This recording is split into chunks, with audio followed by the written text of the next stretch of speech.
Évangile de ce dimanche. Le Seigneur soit avec vous.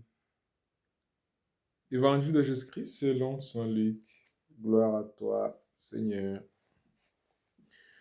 10 milliers de la foule, un homme demanda à Jésus, Maître, dis à mon frère de partager avec moi notre héritage.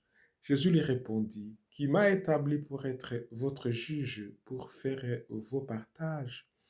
Puis s'adressant à la foule, Gardez-vous bien de toute à prêter au gain, car la vie d'un homme, fit-il dans l'abondance, ne dépend pas de ses richesses.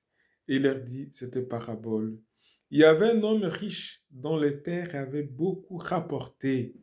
Il se demandait, que vais-je faire? Je ne sais pas où mettre ma récolte. Puis il se dit, voici ce que je vais faire. Je vais démolir mes greniers, je construirai de plus grands, et j'y entasserai tout mon blé et tout ce que je possède. Alors je me dirai à moi-même, te voilà avec des réserves en abondance pour de nombreuses années. Repose-toi, mange, bois, jouis de l'existence. Mais Dieu lui dit, tu es fou. Cette nuit même, on te redemande ta vie.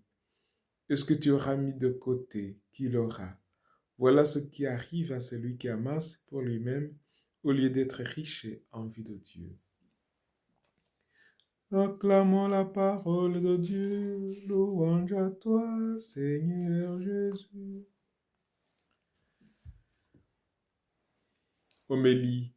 Il y a deux manières d'envisager son existence. Une qui considère que tout se termine avec la vie présente, l'autre que tout commence vraiment lorsque la vie d'ici-bas est terminée. Selon le choix qu'on en fait, les attitudes concrètes de la vie se partagent et finalement s'opposent radicalement. Si tout finit avec la mort, alors oui, on a bien raison d'amasser, de profiter, de briller, comme on dit. La chandelle parle deux bouts. Mais si, comme le croient les chrétiens, la vie présente n'est que l'antichambre d'une vie qui ne finit pas, alors il faut chercher autre chose. Il faut, comme le dit notre évangile, s'enrichir en vie de Dieu.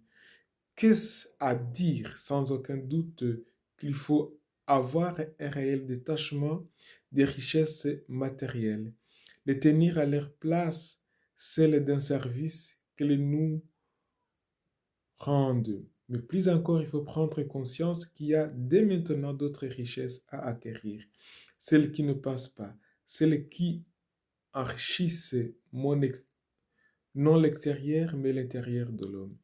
Amour, espérance, foi, intimité avec Dieu, paix, patience, douceur, tous ces dons que l'Esprit de Dieu dépose dans le cœur de celui qui souffre à son action et qui peu à peu font de lui un ami de Dieu. Richesse qui dépasse tous les biens qu'on peut espérer. Bon dimanche.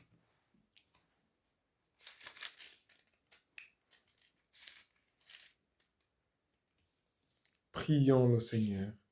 Assis tes enfants, Seigneur, et montre à ceux qui t'implorent ton épuisable bonté. C'est leur fierté de t'avoir pour créateur et providence. Restaurez pour eux ta création et l'y a renouvelée. Protégez-la par Jésus le Christ, notre Seigneur. Je vous souhaite un bon dimanche.